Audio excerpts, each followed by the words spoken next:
Okay, welcome back to the channel. On this one, I think what I'm gonna do is I'm gonna get into this little guy and basically remove the points.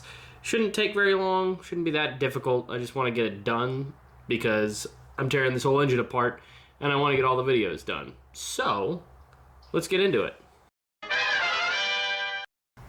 Okay, so, I don't know how annoying this is going to be to do from all the way up here, all up close and personal, but all we gotta do, another 5mm, as is tradition, with these bikes.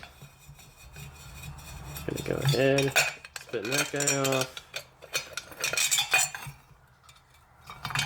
And I already pre-loosened these before the video, but that's why they're loose. Come on.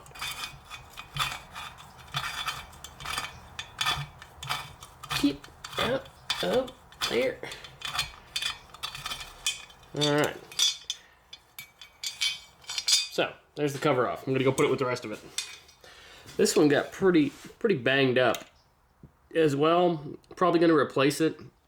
I'm looking at doing the finned style covers for everything, so hopefully I can find one that looks nice.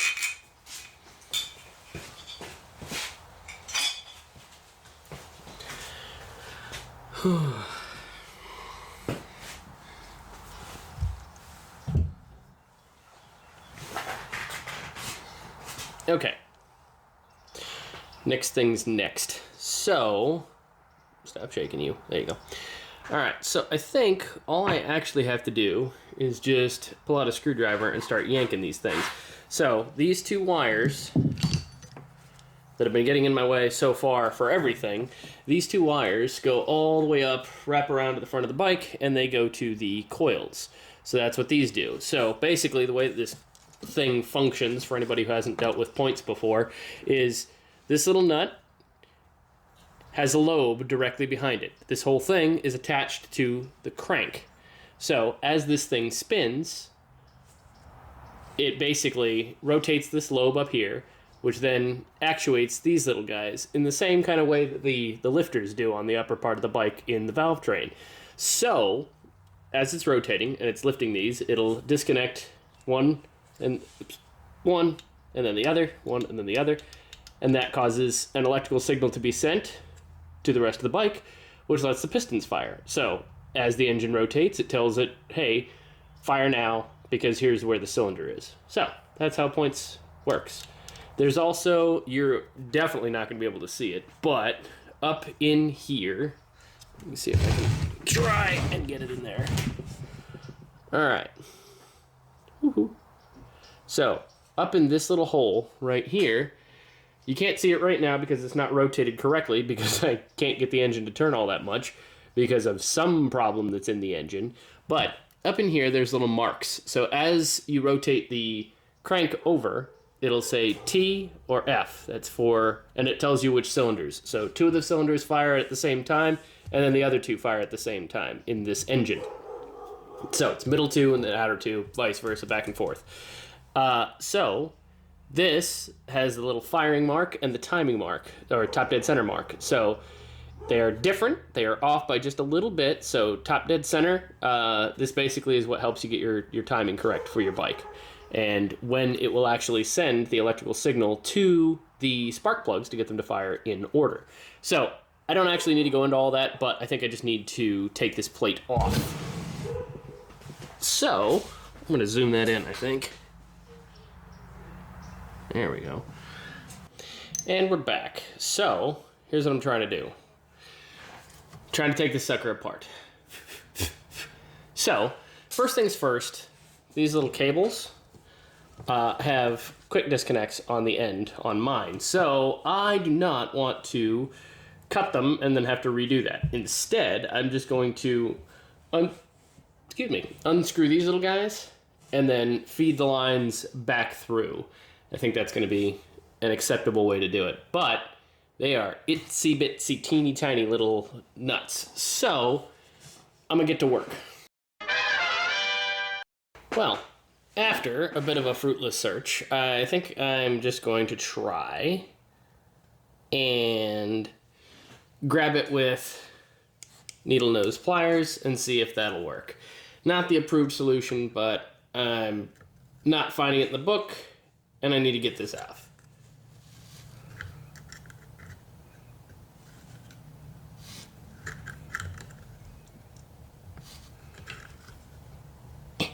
Well, it does seem to be turning. There we go. Come on. Just a little bit more.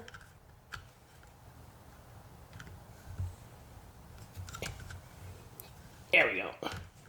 I think. Maybe. Okay. There we go. Sure enough. Okay, so you can see here, they are these little half moon shapes. So, just got that one out. I'm going to try and get this one out. And then I should... This one's the same thing. That was really the one that I wanted. This one can honestly just stay here.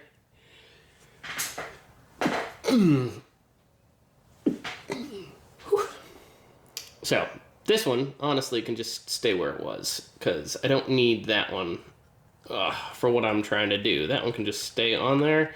I haven't decided yet if I'm actually going to be replacing these with just a full electric ignition system. That is like $300 though, and I'm not there yet, and especially with the stuff I found out about this engine, this might get more expensive than that very quickly. So, let me get these out, and then we'll go from there.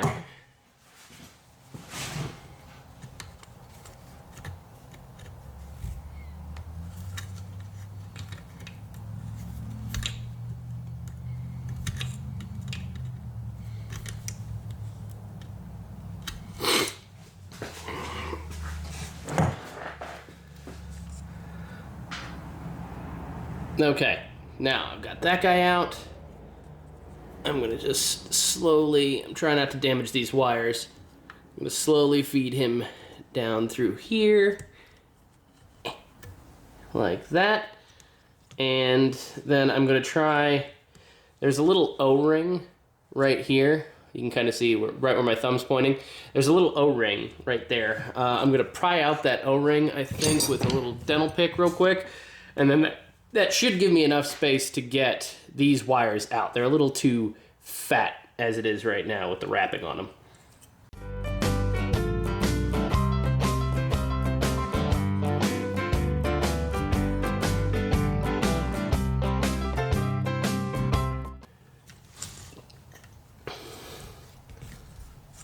Slide you down. Slowly, carefully push these little guys through. Come on, you bugger. There we go. So, they are through. This is that little O-ring that I was talking about. He is very tight, but he did come out. And I didn't damage anything, I don't think. Yeah, both the wires look fine. So, I'm just gonna set these guys over there and then come back and get the rest of this.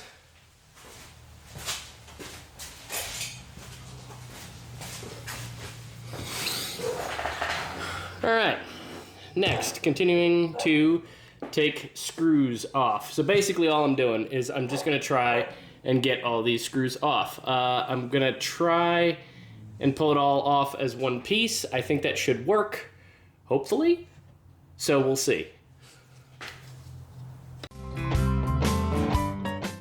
This is why you want to use JIS, I think, because looking at some of these screws, that one looks okay. This one looks like it got chewed up a little bit, and then that one looks kind of chewed up as well. And then these ones in here that are actually on the points, that one is very, very chewed up. And then that one looks to be kind of chewed up too. My guess is that's because somebody was using a non-JIS screwdriver, because America, and yeah, it just kind of munched on the edges of those screws.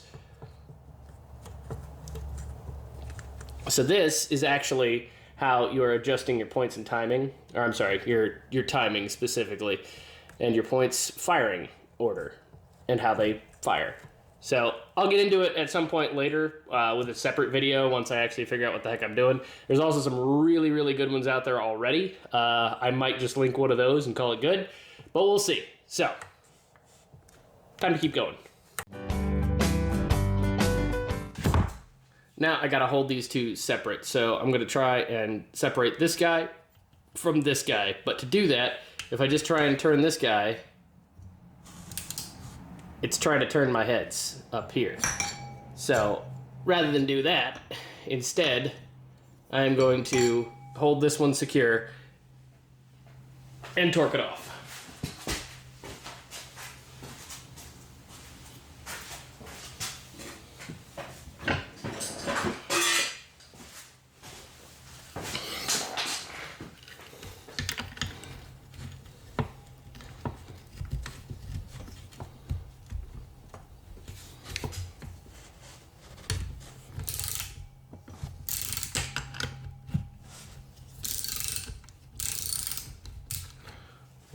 Go. So slowly, there's the nut. All right, looks to be a nut. Underneath the nut, there was a spring washer, and then a normal washer, and then this little guy. And this guy has seen better days. That's pretty rounded off. Doesn't really matter. This is really handy for when I'm actually going in and trying to adjust the timing. So you can either use the kicker, which is back. Yoink. You can either use the kicker lever, which when you spin it, will do the same thing. Can't do it by hand with that little tiny thing, but you can either spin this, which rotates the crank, or what is way, way easier, and recenter, is just spinning this guy. So this thing sits right there, and then when I rotate this, which is not going to cooperate a bit, but yeah, it does. That sound you can possibly hear is the pistons moving around up top. So you can turn the engine over that way. I don't think you're supposed to, but you can. So yeah. All right, now let me just undo the rest of these screws, and that should be free to come off.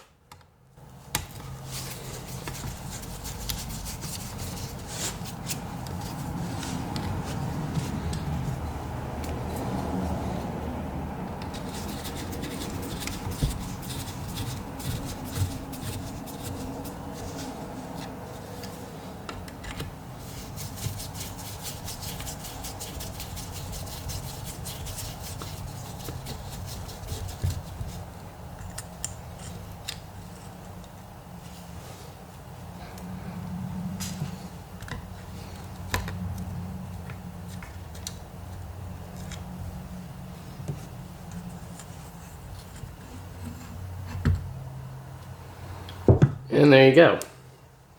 So there's your whole plate all the way off.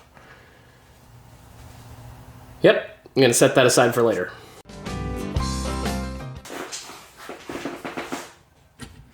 All right. After that, whole mess is off. I don't know if you saw that little bit of smoke or corrosion or whatever this is. I'm hoping this was anti-seize, and that's why that's white. So, there you go. It has a little indexing dowel on the back. There you go. And that seems to go into this little hole right there, which I don't think you can see.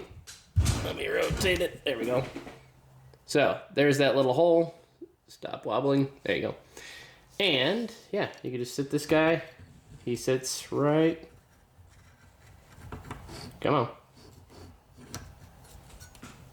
There. Boom. And there you go.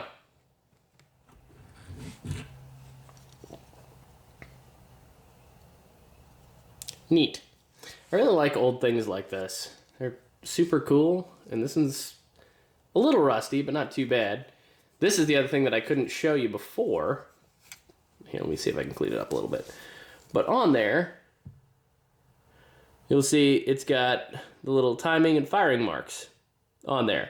So those can be seen through that little hole I pointed at earlier, and they got them on both sides because this one right here is for 2 and 3, this one's for 1 and 4, because they fire kind of like this. So yeah, there you go. That's all apart now. And I think that about does it for this video. So thanks, and I'll see you next time.